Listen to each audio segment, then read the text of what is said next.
Shalom Bapak Ibu Saudara sekalian. Kita berjumpa kembali, kita bersatu hati untuk ibadah Arauna Online Service.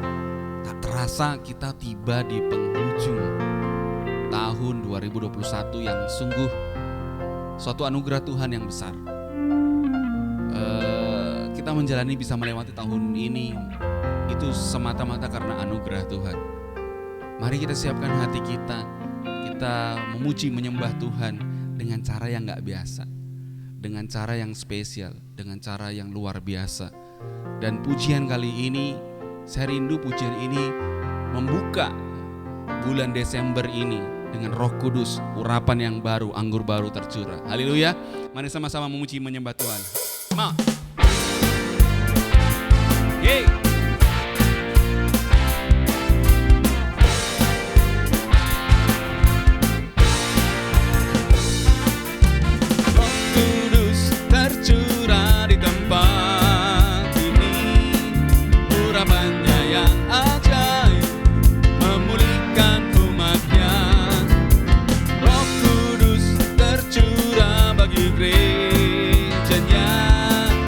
Bagikan umat pilihannya.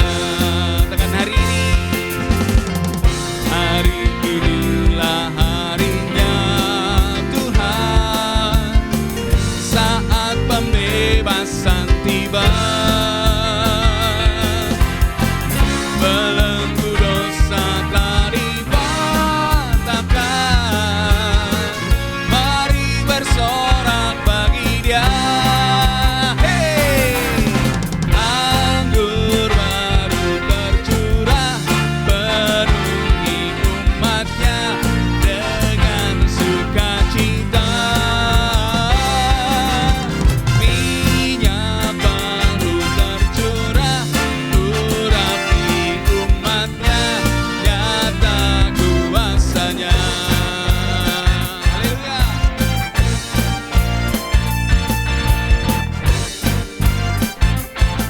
Kudus tercurah di setiap rumah kita.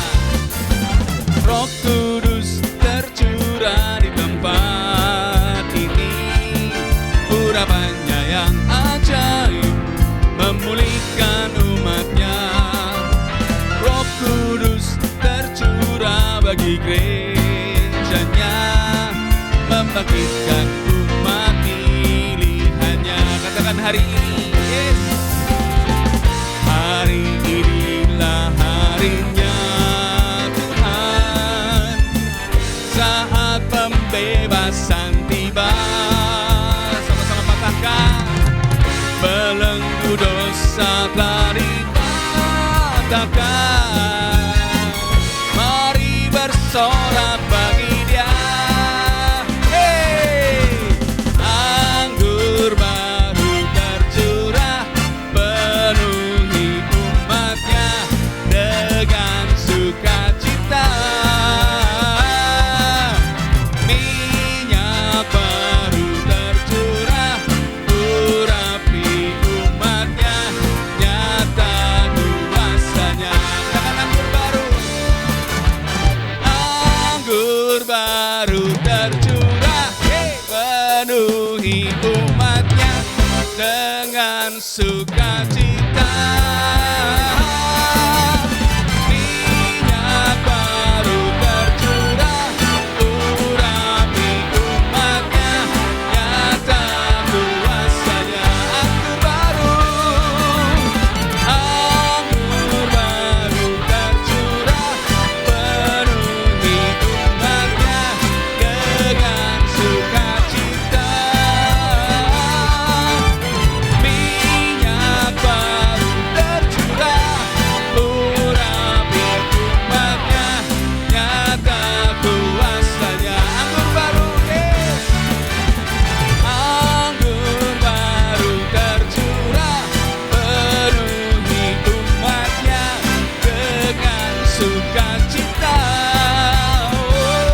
yang jatuh dalam dosa ini, kita butuh berdiam di dekat Bapa. Sama seperti anak, ketika kita seorang anak itu ya, kalau dia lagi gelisah, dia pasti mau dekat dengan orang tua. Karena disitulah dia merasakan kehangatan, pelukan yang menenangkan kegelisahan hati. Saya mengajak Bapak Ibu Saudara sekalian, hari ini tanggalkan semuanya, kita berdiam dekat Bapa, masuk dalam hadirat-Nya. Itu yang jiwa kita butuhkan dan roh kita. Mari sembah Dia, mari sembah Dia.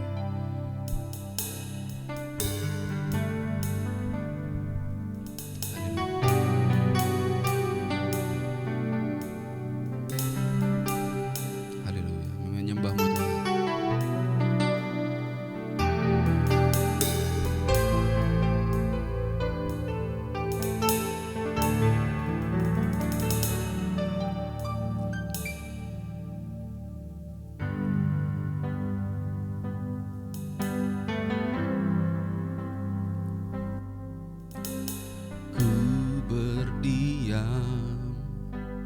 Dekat Bapa semakin indah, indah ku rasa.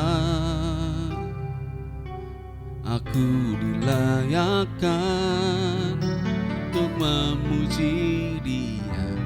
Kudus, kuduslah Raja segala raja. Ku bernyanyi bagi Dia, korban terindah akan ku sembahkan. Pujian ku naikkan, jiwaku bersorak. Aku diangkat semakin dekat dengan Bapa. Dalam hadirat-Nya ku rasa bahagia. Dalam hadirat-Nya ada damai dan sejahtera. Dalam hadirat-Nya ku temukan iman kekuatan. Dalam hadirat-Nya temukan kasih-Nya.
damai dan sejahtera.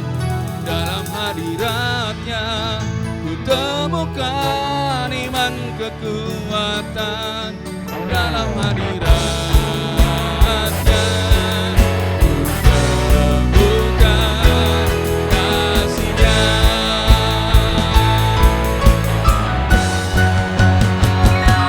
Dalam hadirat-Nya ku rasa bahagia.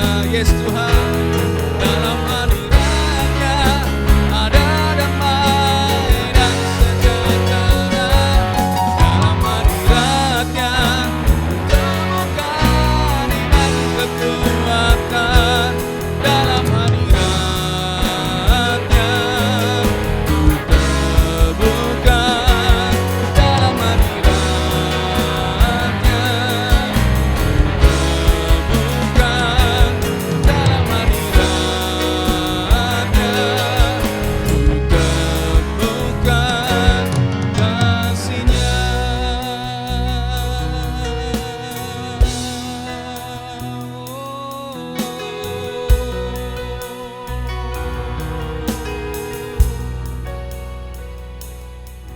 Kami temukan kasih-Mu Tuhan. Yes, Tuhan. Haleluya, haleluya, haleluya.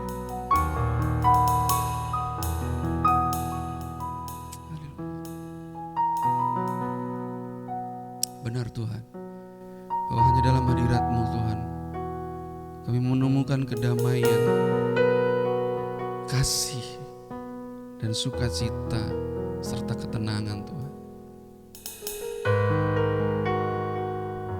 Tenangkan jiwa kami Tuhan saat ini, biar kami bisa mendengarkan suara-Mu, biar kami bisa mendengarkan isi hati-Mu Tuhan. Terima kasih Tuhan, terima kasih. Kami sembah Engkau Tuhan. Urapi hamba-Mu yang akan menyampaikan firman-Mu. Biarlah Tuhan berbicara lewat hamba-Mu, mengubahkan, membentuk kami kembali. Terima kasih Bapa, hanya di dalam nama Tuhan Yesus Kristus Allah yang hidup kami berdoa. Amin. Shalom saudara, kita berjumpa lagi di ibadah pagi ini. Sungguh senang karena saudara semua dalam kondisi yang sehat. Dan puji Tuhan, gereja kita sudah mulai ibadah onsite. Ya, saudara, sudah 2 kali kita onsite dan di minggu ketiga bulan ini akan ada ibadah onsite bagi jemaat. Mari segera daftarkan. Kenapa saudara? Kita masih sangat prokes. Lewat ketaatan, lewat ketertiban, Tuhan memberikan kita perlindungan. Kita tidak melarang orang beribadah, tetapi kita menjalankan prokes supaya kita bisa menyediakan tempat sebagaimana sesuai dengan kapasitas, daya tampung, dan juga prokes itu. Oleh karena itu saudara, pastikan saudara menghubungi WA sekretariat untuk saudara mendaftar. Kita akan mengikuti ibadah sekaligus menjadi ibadah terakhir di tahun ini, dan juga saya akan menyampaikan pesan Tuhan untuk tahun depan saudara. Seperti biasa setiap bulan 9, paling lambat awal bulan 10 kami sudah mendapatkan tema untuk tahun berikutnya. Kenapa saudara? Kita butuh tuntunan Tuhan. Lewat tuntunan Tuhan itu kita menemukan jalan, dan di dalam jalan Tuhan ada penyertaan, ada perlindungan, ada semua yang terbaik. Saudara yang dikasihi Tuhan, bulan ini kita merayakan Natal. Tapi awal bulan ini saya belum khotbah tentang Natal, saya akan lebih menyampaikan tentang sesuatu hal yang penting. Tahukah saudara, sekalipun pandemi nampaknya berhenti, kita tetap tidak boleh gegabah. Kita tahu ada varian baru yang sedang ditakutkan. Oleh karena itu saudara, kita tidak bisa memastikan bahwa tahun depan atau minggu depan atau besok akan lebih baik. Tapi bukan berarti sesuatu yang nampak menakutkan itu tidak ada harapan. Saudara yang dikasihi Tuhan, kita bisa menemukan anugerah di masa susah. Itu topik khotbah saya hari ini, anugerah di masa susah. Mari kita buka ayatnya yang terambil dari Ibrani pasal 13 ayat 5 bagian B. Nanti kita akan membaca ayat 5 dan 6. Saudara yang dikasihi Tuhan, di situ dikatakan Allah telah berfirman, aku sekali-kali tidak akan membiarkan engkau, dan aku sekali-kali tidak akan meninggalkan engkau. Saudara, Alkitab berkata Allah telah berfirman. Bukan akan berfirman, saudara. Tuhan sudah mengatakannya. Tuhan sudah menjaminnya bahwa Dia sekali-kali tidak akan membiarkan kita dan sekali-kali Dia tidak akan meninggalkan kita. Saudara, waktu saya mempelajari lebih dalam dari kata membiarkan dan meninggalkan di dalam bahasa aslinya, saudara, saya menemukan kata yang berarti melepaskan, meninggalkan, berhenti, menyerah, membiarkan tenggelam, tidak menopang. Tuhan berjanji bahwa sekali-kali Dia tidak akan membiarkan saudara tenggelam, membiarkan saudara tidak menolong saudara, tidak menopang saudara, membiarkan, melepaskan, meninggalkan, berhenti dan menyerah menolong saudara. Yang Tuhan janjikan itu adalah seperti itu. Dan dikatakan Dia tidak akan meninggalkan. Kata meninggalkan juga berarti meninggalkan dalam kesulitan, meninggalkan tak berdaya, melupakan sepenuhnya. Ya saudara, meninggalkan bertahan sendirian, meninggalkan di belakang, di antara masalah kita, di antara persoalan kita, Tuhan di depan dan Dia biarkan kita. Tidak saudara, Tuhan sekali-kali tidak akan meninggalkan saudara dan saya. Alkitab berkata, aku sekali-kali tidak akan membiarkan engkau dan aku sekali-kali tidak akan meninggalkan engkau. Iblis bisa menaburkan berbagai kebohongan dalam pikiran kita. Oh, buktinya kamu susah, buktinya kamu tetap punya persoalan. Saudara, kebenarannya adalah begini, sepanjang kita masih bernafas dan hidup di dunia yang sudah jatuh ke dalam dosa dan ada di bawah kuasa si jahat, maka tidak ada masalah. Itu tidak akan ada, saudara. Pasti akan ada masalah. Mau atau tidak mau, siap atau siap, tidak siap. Tapi Alkitab berkata, ada janji Tuhan. Maka dikatakan aku sekali-kali tidak akan membiarkan engkau. Dan aku sekali-kali tidak akan meninggalkan engkau. Kenapa janji Tuhan ini disampaikan? Karena kita bukan tinggal di surga. Di surga tidak ada ratap tangis, tidak ada air mata. Sepanjang waktu bersama Bapa di surga, bertemu muka dengan muka. Tidak ada kejahatan, tidak ada iblis, karena iblis sudah dihukum. Di dunia ini Tuhan berjanji Dia akan menyertai kita sampai kesudahan alam. Dan saudara, pembiaran dan pengabaian itu menyakitkan, betul. Namun Tuhan berjanji tidak sekali-kali akan melakukannya. Dia tidak akan membiarkan saudara, Dia tidak akan meninggalkan saudara. Bahkan Dia akan mengambil alih semua hal yang tidak bisa saudara pikul. Sepanjang kau masih diberi kesempatan hidup, Tuhan akan mengambil alih semua beban yang ditaruh oleh iblis yang saudara tidak sanggup untuk memikulnya. Karena Tuhan berjanji, bebanku ringan, pikulah kuk, yang kupasang itu enak. Kalau saudara mengalami tekanan begitu berat, saudara, kabar baiknya Tuhan yang akan mengambil alih semua beban persoalan yang tidak sanggup kau hadapi. Nah, bagaimana kita menemukan anugerah di masa susah, saudara? Mari kita belajar dari kisah Yusuf, sebuah perjalanan kehidupan yang nyata dari kisah ini. Saudara, kita tidak berjalan di atas karpet merah terus menerus. Ada bunga di kiri kanan, ada taman bunga di kiri kanan. Kita mengalami jalan yang berliku, turun naik, penuh tekanan, penuh tantangan. Oleh karena itu saudara, mari kita belajar dari kehidupan Yusuf. Kalau kita membaca kisah Yusuf, saudara, di umur 17 tahun namanya mulai ditulis. Dikatakan di dalam Kejadian 3:7-2, inilah riwayat keturunan Yakub, Yusuf. Jadi dari anak-anak Yakub, Yusuf yang pertama kali disebutkan. Tatkala berumur 17 tahun, ada jelas ditulis kronologi 17 tahun. Jadi masih muda, biasa menggembalakan kambing domba bersama-sama dengan saudara-saudaranya. Anak-anak Bilha dan Silpa, kedua istri ayahnya, dan Yusuf menyampaikan kepada ayahnya kabar tentang kejahatan saudara-saudaranya. Itu ditulis cerita pertama tentang Yusuf. Kalau saudara membaca Kejadian pasal 41, ayat yang ke-46, di mana Yusuf menghadap Firaun. Dan kemudian kita tuh ada happy ending, dia diangkat menjadi penguasa di Mesir. Dikatakan Yusuf berumur 30 tahun ketika ia menghadap Firaun, raja Mesir itu. Maka pergilah Yusuf dari depan Firaun, lalu dikelilinginya seluruh tanah Mesir. Ada dua peristiwa yang mencatat umur Yusuf di kurun waktu 13 tahun ini. Saudara, selama 13 tahun apa yang terjadi dengan Yusuf? Kita tahu Yusuf mengalami hidup yang sangat sulit. Dia memiliki mimpi besar dan tiba-tiba hanya dalam sekejap hidupnya berbalik, berubah jadi begitu buruk. Dia dijual jadi budak dan lain sebagainya, mengalami persoalan.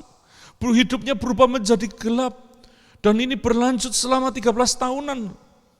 Saudara, ada satu hal yang paling penting dari kisah tadi, dari Kejadian 37 sampai Kejadian pasal 41. Jangan fokus kepada jubah maha indah, saudara. Itu alam mimpi, itu mimpi Yusuf. Dikasih jubah maha indah oleh bapaknya, tapi itu dunia mimpi. Yusuf selama 13 tahun menghadapi kenyataan yang sesungguhnya. Orang bermimpi itu indah, saudara, tapi begitu bangun kita tahu kita tidak mengalami apa-apa. Saudara, kita harus punya mimpi, punya dream, punya visi. Tapi engkau juga harus berani menghadapi kenyataan di dalam dunia yang sulit ini. Mari kita melihat fokus pada proses bagaimana menemukan anugerah. Seharusnya perhatian kita tertuju kepada apa yang Yusuf alami selama 13 tahun, saudara. Apa yang Yusuf alami? Mari kita belajar dari kisah Yusuf. Yang pertama, dia dijual jadi budak. Yang jual siapa? Saudaranya sendiri, saudara. Ini yang membuat saya sama istri saya satu kali di 2008, di tengah penuh dengan pertanyaan, kenapa orang yang saya anggap bapak, kami anggap bapak, kok malah berlaku jahat? Di tengah sebuah seminar, di tengah pertemuan para pendeta, seorang pembicara menjawab pertanyaan, karena pertanyaan banyak orang, kenapa yang saya anggap bapak malah melukai saya? Hamba Tuhan ini berkata, berarti itu bukan bapak, itu saudara. Kalau bapak bikin jubah, siapkan jalan. Kalau saudara gali sumur, kami sembuh, saudara. Saudara, engkau punya bapak yang baik, yang memberi jubah buat hidupmu, membukakan jalan, memberikan anugerah yang melimpah. Kalau engkau terluka dengan figur bapak, baik bapak jasmani, bapak rohani, engkau punya bapak di surga, yang memberi jubah maha indah, membuat mimpimu muncul kembali, saudara. Saudara, di Kejadian 37 kita tahu bahwa Yusuf dijual sebagai budak kepada orang Ismail oleh saudaranya sendiri dengan harga 20 sikal perak. Dan Yusuf kemudian setelah dijual dibawa ke Mesir oleh para pedagang Ismail ini. Saudara, pada waktu engkau mengalami kesulitan yang buruk, jangan menyimpulkan buruk saat situasimu memburuk, saudara. Kenapa? Kenapa jangan disimpulkan? Karena seringkali hal buruk, hal yang sulit, yang Tuhan izinkan, yang terjadi bukan karena dosa dan kelalaianmu. Di dalam anugerah Tuhan, itu adalah jalan untuk sesuatu yang besar buat hidup saudara dan saya. Jangan hindari rasa sakit yang harus engkau hadapi. Hindarilah rasa sakit yang harusnya engkau hindari. Tapi engkau perlu menghadapi dengan tabah hal-hal sulit dalam hidupmu. Karena itu di dalam rencana dan kehendak Tuhan. Di ayat ini kita menemukan bahwa Yusuf dijual jadi budak. Yusuf dijual jadi budak. Perhatikan di sini, di cerita awal Yusuf tidak ada kata Tuhan. Tidak ada, saudara. Tapi bukan berarti Tuhan tidak beracara. Di poin kedua, Yusuf ada di rumah Potifar setelah dijual, dibawa ke Mesir, dia dibeli oleh Potifar untuk jadi budaknya. Mari kita membaca di Kejadian 39 ayat 1 dan 2. Adapun Yusuf telah dibawa ke Mesir dan Potifar seorang Mesir pegawai istana Firaun, kepala pengawal raja, membeli dia dari tangan orang Ismail yang telah membawa dia ke situ. Dia dua, tetapi Tuhan menyertai Yusuf sehingga ia menjadi seorang yang selalu berhasil dalam pekerjaannya. Maka tinggallah ia di rumah tuannya, orang Mesir itu, saudara. Tuhan di sini mulai disebut ada Tuhan menyertai Yusuf. Wow, Tuhan tiba-tiba muncul. Saudara, saya percaya di tengah kesulitanmu Tuhan bisa tiba-tiba muncul. Tetapi Tuhan menyertai GBI Arauna. Tetapi Tuhan menyertai Emmanuel Kwok. Tetapi Tuhan menyertai Debbie Mongdong. Tetapi Tuhan menyertai saudara dan saya. Tuhan menyertai anak-anak saudara. Wah, Tuhan tiba-tiba muncul, luar biasa sekali. Dan nasib Yusuf sedikit membaik. Yusuf jadi kepercayaan di rumah Potifar. Dan bukan cuma itu, saudara. Yusuf mulai melibatkan Allah dalam hidupnya. Salah satu hal yang muncul di kisah ini, di Kejadian 39, ketika dia menghadapi godaan. Istri Potifar menggoda setiap hari. Dia berkata, bagaimana mungkin aku berbuat dosa kepada Allah, berbuat kejahatan yang besar. Dia melibatkan Tuhan dalam hidupnya. Di tengah kesulitan, Yusuf melibatkan Tuhan dalam hidupnya. Saudara, setelah dia melibatkan Tuhan dalam hidupnya, apakah ada jaminan Yusuf hidupnya lebih mudah? Tidak, saudara. Kita tahu bahwa akhirnya Yusuf, karena melibatkan Tuhan dalam hidupnya, dia dapat masalah. Dia difitnah oleh istri Potifar yang sebenarnya menjebaknya, menggodanya. Dan apa yang terjadi? Yusuf mengalami hal yang lebih buruk. Saudara, ketika kita memilih ada di jalan Tuhan, hidup kita akan tidak mudah. Namun satu kali kelak, lewat jalan Tuhan itu engkau akan keluar dari lembah kekelaman. Itu khotbah Ibu Gembala minggu lalu yang memberkati saya. Ketika kita ada di jalan Tuhan, maka jalan itu akan membawa kita keluar dari lembah kekelaman. Jalan itu yang membawa kita kepada kebaikan Allah seumur hidup kita. Ketika Daud berkata, Tuhan adalah gembalaku, ia menuntun aku ke jalan yang benar oleh karena namanya. Selanjutnya dikatakan, ia menyediakan hidangan di hadapan para lawanku. Ia mengurapi kepalaku dengan minyak, pialaku penuh melimpah, kebajikan, kemurahan belaka yang mengikuti aku seumur hidupku. Itu orang yang berjalan di jalannya Tuhan. Yang ngejar adalah nanti kebaikan. Apa kebaikan? Buktinya apa, Pak? Saya masih bergumul, tambah sungguh-sungguh, tambah susah. Kalau engkau benar-benar tambah sungguh-sungguh, tambah susah, berarti engkau sedang ada di jalan Tuhan. Tunggu tanggal mainnya. Hidangan terbaik. Kebaikan Allah akan terus mengejar hidupmu. Itu janji Tuhan di Mazmur 23. Saudara dikasih Tuhan, itu Yusuf di rumah Potifar. Kalau kita membaca selanjutnya, setelah Yusuf di rumah Potifar, dia di penjara dan harus tinggal di sana, saudara. Mari kita lihat di Kejadian pasal 39 ayat 20 dan 21. Lalu Yusuf ditangkap oleh tuannya dan dimasukkannya ke dalam penjara. Tempat tahanan-tahanan raja dikurung. Demikian Yusuf dipenjarakan di sana. Tetapi Tuhan menyertai Yusuf dan melimpahkan kasih setianya kepadanya dan membuat Yusuf kesayangan bagi kepala penjara itu. Saudara, ada yang unik. Dijual jadi budak di rumah Potifar disertai Tuhan. Hidupnya tanpa susah lagi jadi narapidana, tahanan raja. Saudara kalau melihat gambarannya, maka saudara akan menemukan tangan dan kakinya, lehernya dibelenggu. Saudara. Itu tahanan raja. Itu Mazmur yang nulis. Yusuf, tangan kakinya dibelenggu. Jadi tahanan raja. Tapi di ayat ini kan Tuhan bukan hanya menyertai, dia melimpahkan kasih setianya kepadanya. Saudara, persoalannya mungkin tidak lebih ringan. Tapi kasih setia Tuhan yang lebih besar akan dicurahkan buat saudara yang tetap ada di jalan Tuhan. Ya. Saudara yang dikasih Tuhan di rumah Potifar disertai Tuhan, tapi malah masuk penjara. Di hati ini tidak hanya disertai, Tuhan juga melimpahkan kasih setianya. Apakah nasib Yusuf tadi membaik? Tidak, saudara. Dijual sama saudaranya, jadi budak di rumah Potifar, difitnah, tambah turun lagi. Jadi narapidana, udah gak ada harganya, budak itu gak ada harganya. Narapidana lebih gelap lagi, saudara. Titik terendah.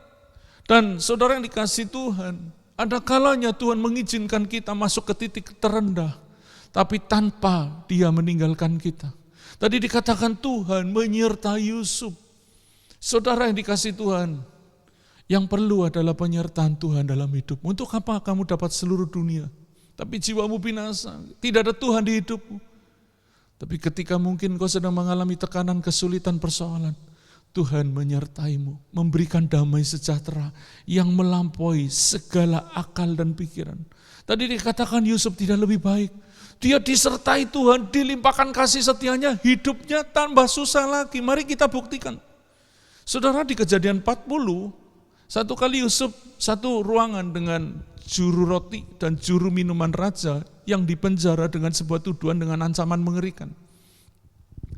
Dan apa yang terjadi, saudara? Dua orang ini mimpi dan Yusuf berkata, bukankah ada Allah yang menafsirkan mimpi? Ceritakan mimpimu kepadaku. Yusuf orang yang penuh iman, gara-gara mimpi dia masuk penjara, tapi dia tidak berhenti untuk bermimpi, dia berani menabur di mimpinya orang lain. Wow, saudara, kalau orang trauma, waktu ada orang cerita mimpi, jangan cerita mimpi, gara-gara saya mimpi, saya ada di sini, berhentilah kamu bermimpi. Oh, tidak, saudara. Dan singkat cerita, Yusuf menafsirkan mimpi. Ternyata yang mimpi juru minuman raja itu hasilnya baik, saudara. Kita baca di Kejadian 40 ayat 14 tadi, tetapi ingatlah, Yusuf berkata kepada juru minuman raja, tetapi ingatlah kepadaku apabila keadaanmu telah baik nanti, tunjukkanlah terima kasihmu kepadaku dengan menceritakan hal ihvalku kepada Firaun, dan tolonglah keluarkan aku dari rumah ini. Yusuf berkata, aku di sini difitnah loh. Aku di sini difitnah. Nanti kalau kamu sudah bebas, tolong saya nak. Kan kau dekat sama raja. Kalau raja sudah bicara, selesai semua persoalannya. Betul saudara, kalau Tuhan, raja kita, udah berbicara, selesai persoalan kita semua.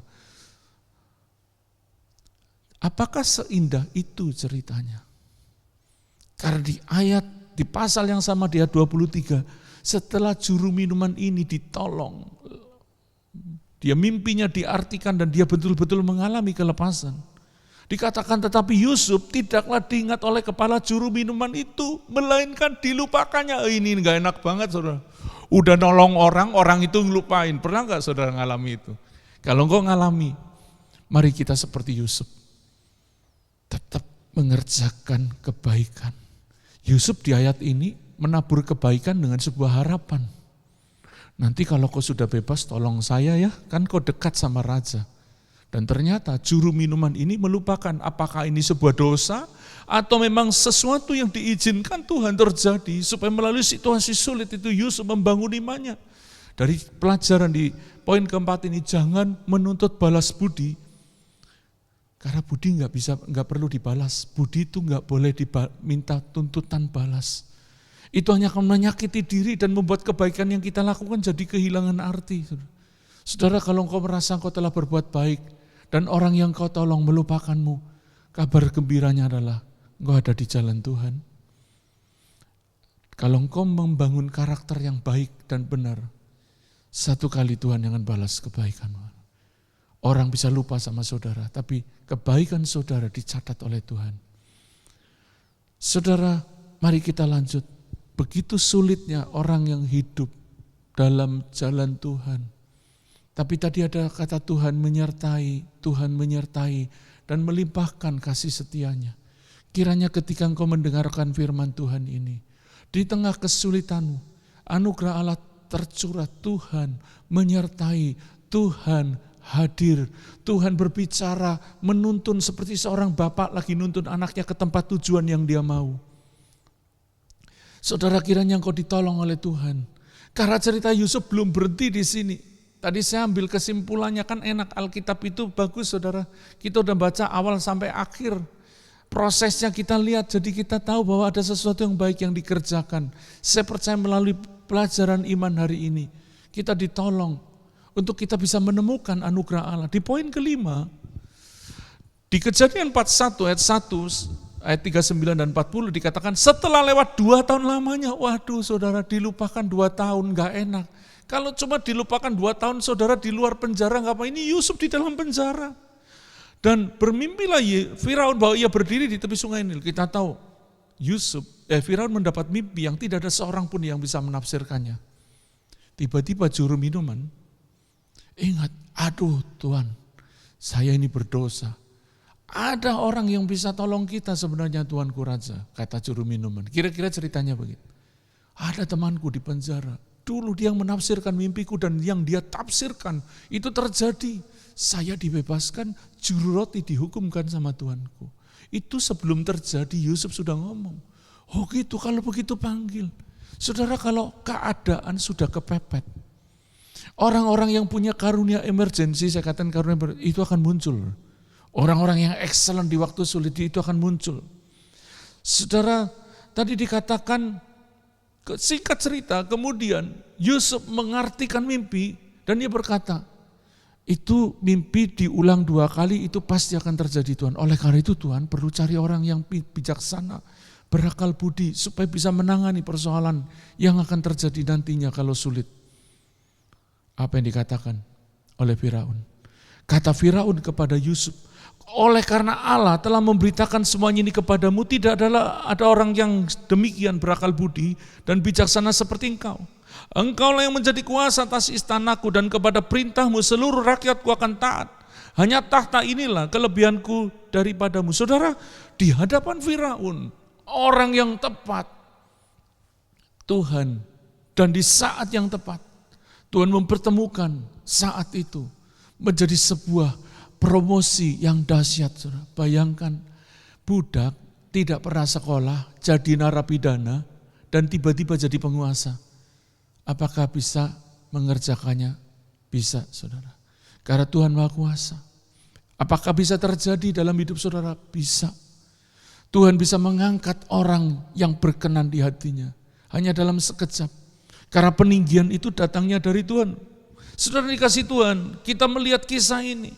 Mari kita belajar dari poin kelima ini. Yusuf tidak lagi mengandalkan manusia.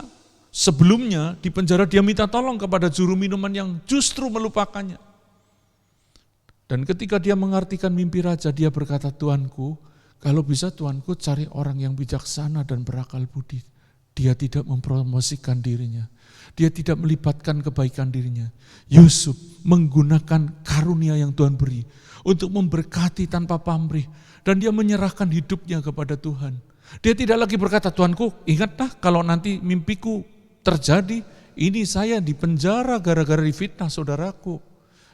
Gara-gara dijual sama saudaraku, difitnah sama istri majikanku. Saya menderita ini 13 tahun. Enggak, Yusuf enggak. Dia dengan tulus. Tuhan, ini serius. Tuhan harus cari orang bijaksana. Dia tidak mempromosikan dirinya lagi. Dari cerita tadi di hadapan Firaun, ketika Tuhan diberi ruang, maka kesusahan yang kita lewati, kita jalani bertahun-tahun, berpuluh tahun, akan menjadi suatu rangkaian kisah yang indah. Itu sebabnya ada kata history, ceritanya Tuhan. Ada seorang yang pernah berkata-kata history itu Tuhan, story itu ceritanya Tuhan. Hidupmu yang susah akan jadi indah, karena ceritamu akan jadi ceritanya Tuhan. Saudara, apakah kita memiliki ketabahan di waktu yang susah itu? Apakah kita memiliki kemurnian hati sehingga Tuhan mengambil alih setiap kesusahanmu? Dia tampung air matamu di kirbatnya, saudara. Dia tampung air matamu di kirbatnya sehingga pada waktunya tiba, kemuliaannya dinyatakan, berkatnya dicurahkan, pertolongannya dinyatakan, anugerahnya dilimpahkan. Saudara, Tuhan punya anugerah buat saudara dan saya di waktu engkau susah. Karena Tuhan tidak merancang hidupmu untuk susah. Tuhan tidak memperhadapkan saudara untuk kepada kesulitan dengan sengaja. Memang di dunia ini tidak ada tempat yang nyaman, tidak ada tempat yang aman. Apalagi saudara yang ada di jalan Tuhan, kau akan terus berhadapan dengan kerajaan kegelapan yang menghadang, menghambat, menekan, menghancurkan, membinasakan imanmu. Oleh karena itu saudara, kalau firman Tuhan ini menyentuh hatimu, Tuhan lagi berbicara. Saudara yang dikasih Tuhan, dari cerita ini kita belajar tentang Yusuf. Jangan simpulkan sebuah cerita hanya dengan melihat gambar sampulnya, saudara. Ini yang saya mau katakan kepada saudara. Jangan simpulkan sebuah cerita hanya dengan melihat gambar sampulnya. Karena gambar sampul itu seringkali tidak menceritakan semuanya. Saudara yang dikasih Tuhan. Dari kisah cerita Yusuf tadi ketika dia menghadap Firaun. Waktu Yusuf mulai memperbaiki hidupnya. Di rumah Potifar dia melibatkan Tuhan. Mimpinya tidak lagi dia pegang, tapi Tuhan yang dia pegang. Karena Tuhan menyertai hidupnya. Ketika dia di dalam kesulitan, dia tidak lari dari iman.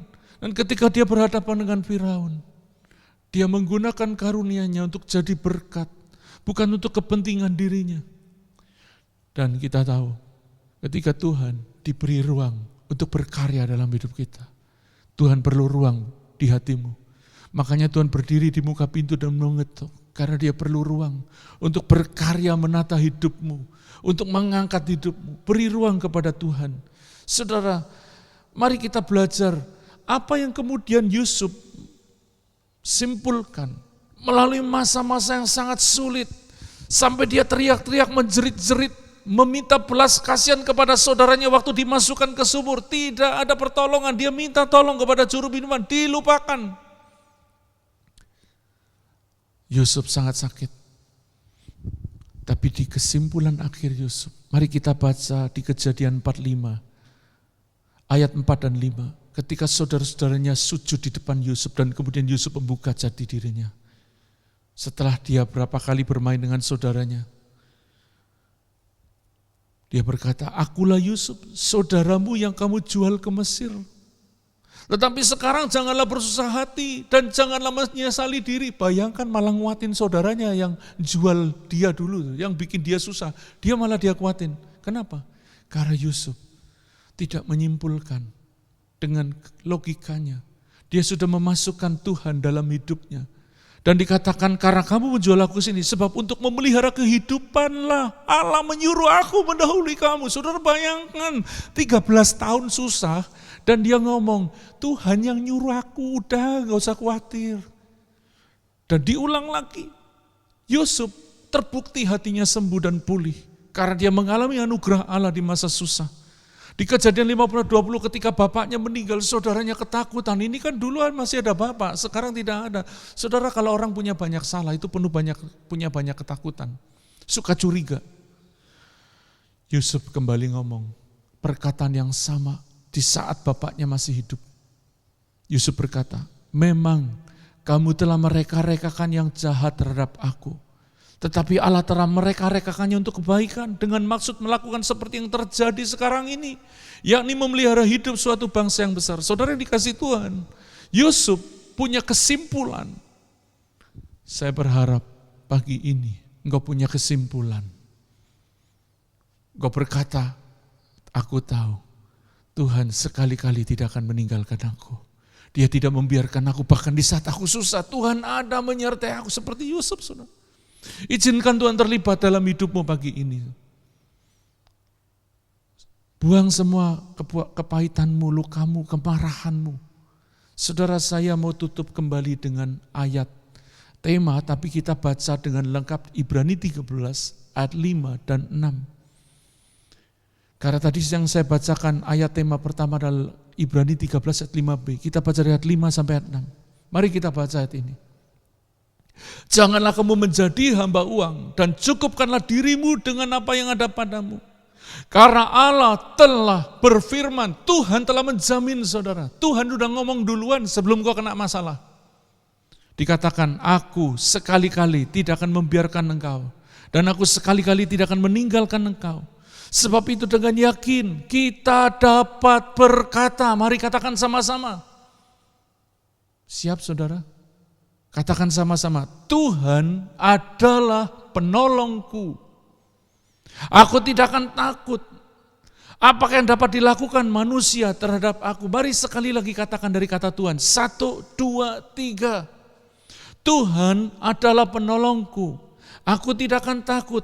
Apa yang dapat dilakukan manusia terhadap aku? Saudara yang dikasihi Tuhan, kalau kita membaca tadi karena Tuhan telah berfirman, ayat ini disampaikan ribuan tahun. Di saat Yosua ditunjuk untuk menggantikan Musa. Musa yang hebat gagal. Yosua begini, bagaimana dengan saya? Sampai Tuhan harus ngomong, Yosua jangan takut, jangan gentar. Dan Tuhan ngomong, aku sekali-kali tidak akan meninggalkan kau, aku sekali-kali tidak akan membiarkan kau. Dan ayat ini dicatat di kitab Ulangan dan kitab Yosua, yang merupakan kitab pertama yang ditulis oleh Musa dan sesudah itu para nabi. Saudara yang dikasihi Tuhan,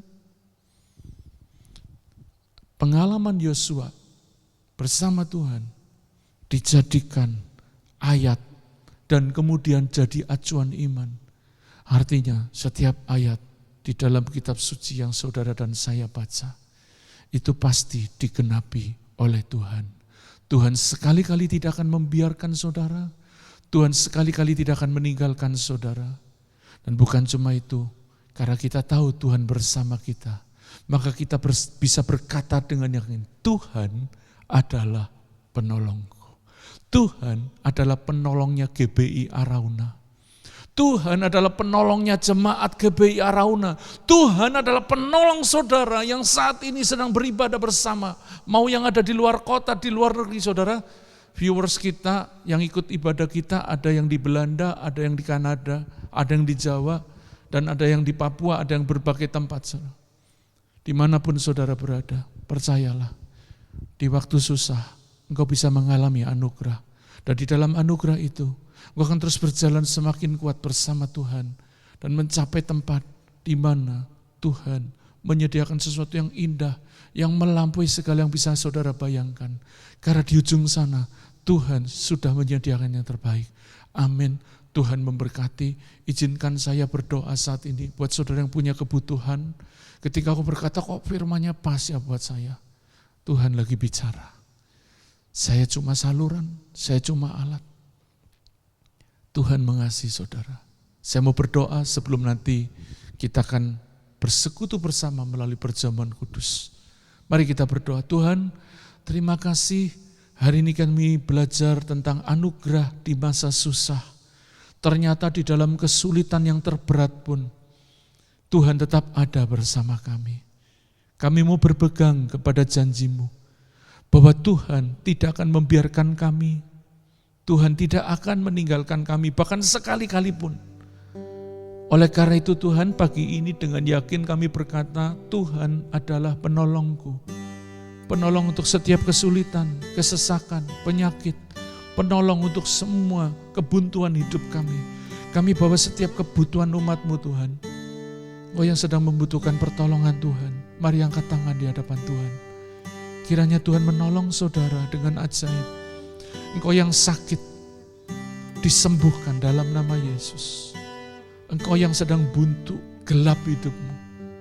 Tuhan berikan roh hikmat dan wahyu untuk melihat, mengenal Tuhan dengan benar. Kami berdoa terus Tuhan untuk jemaat-Mu supaya kami tidak menyerah, kami tidak kalah, kami tetap tabah, kami tetap kuat di hadapan Tuhan, kami tetap taat kepada Tuhan, kami tetap setia kepada Tuhan. Biar pengalaman Yusuf yang disertai Tuhan tetap kuat di waktu susah, bisa kami jalani Tuhan. Beri kami kekuatan baru untuk persoalan yang tetap harus kami jalani, beri kami anugerah-Mu Tuhan. Terima kasih Tuhan. Di dalam nama Yesus kami berdoa. Amin. Saudara, seperti biasa di awal bulan kita pasti mengadakan perjamuan kudus. Ini bukan sekedar ritual, karena Alkitab menulis bahwa perjamuan kudus menjadi persekutuan kita dengan tubuh dan darah Yesus. Oleh karena itu mari sebelum kita bersekutu dengan tubuh dan darah Yesus, siapkan anggur dan roti perjamuan. Engkau para pria, para suami, jadilah imam buat keluargamu. Kalau tidak ada suami, papa, ayah, bisa ibu. Kalau tidak ada yang paling rohani di keluarga itu, silakan. Siapkan perjamuan kudus. Mari kita berdoa dan menyiapkan hati kita. Tuhan, seturut firman Tuhan, maka hari ini kami akan mengadakan perjamuan kudus, makan roti dan minum anggur sebagai persekutuan dengan tubuh dan darah Yesus. Kami berdoa supaya perjamuan kudus pagi ini kami lakukan karena kami percaya kepada Tuhan Yesus sebagai Tuhan dan Juru Selamat. Kami mau mengakui tubuh dan darah-Mu melalui perjamuan kudus pada pagi ini. Mari siapkan roti di tangan kanan. Yesus, terima kasih Tuhan. Dan dengarkan firman Tuhan. Sebab apa yang telah kuteruskan kepadamu, telah aku terima dari Tuhan. Yaitu bahwa Tuhan Yesus pada malam waktu Ia diserahkan, mengambil roti. Dan sesudah itu Ia mengucap syukur atasnya. Ia memecah-mecahkannya dan berkata, inilah tubuhku yang diserahkan bagi kamu. Perbuatlah ini menjadi peringatan akan aku. Percayakah saudara bahwa roti yang kita pecahkan dan kita akan makan ini adalah persekutuan dengan tubuh Yesus? Kalau engkau percaya katakan amin. Amin. Mari kita makan dalam nama Tuhan Yesus.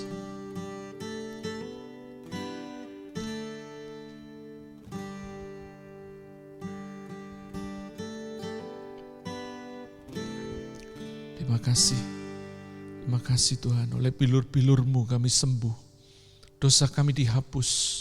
Oleh bilur-bilur-Mu kami ditebus. Terima kasih Tuhan. Terima kasih. Terima kasih. Mari siapkan cawan di tangan kanan saudara. Mari kita angkat lebih tinggi.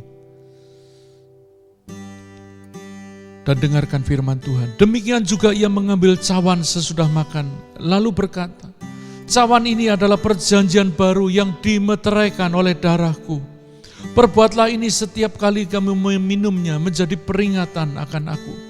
Sebab setiap kali kamu makan roti ini dan minum cawan ini, kamu memberitakan kematian Tuhan sampai Ia datang. Saudara, percayakah anggur yang kita minum atau minuman sebagai pengganti anggur yang akan kita minum ini menjadi tanda persekutuan dengan darah Yesus? Kalau engkau percaya, katakan amin. Amin Tuhan. Mari kita minum dengan iman dalam nama Tuhan Yesus.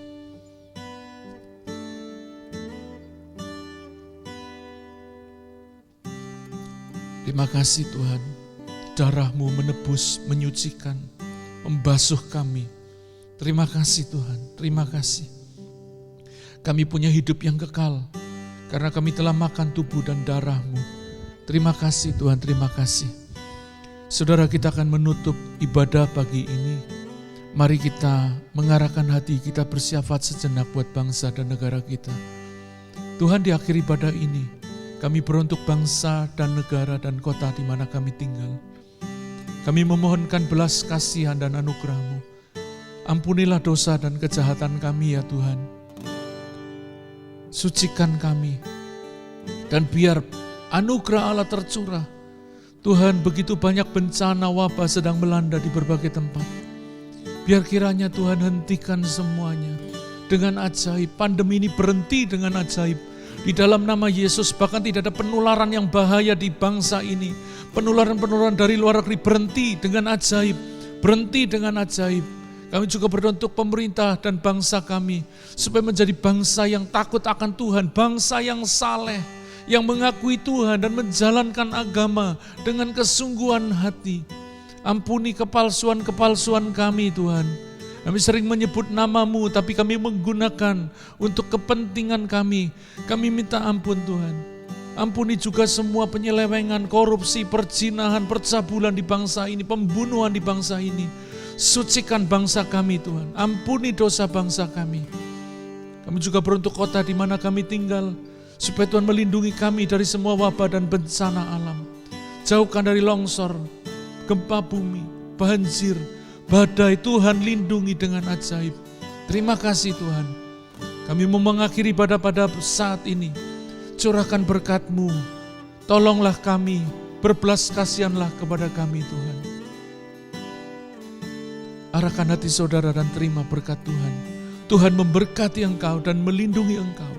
Tuhan menyinari engkau dengan wajah-Nya dan memberi kau kasih karunia. Tuhan menghadapkan wajah-Nya kepadamu dan memberi engkau damai sejahtera. Diberkatilah setiap saudara.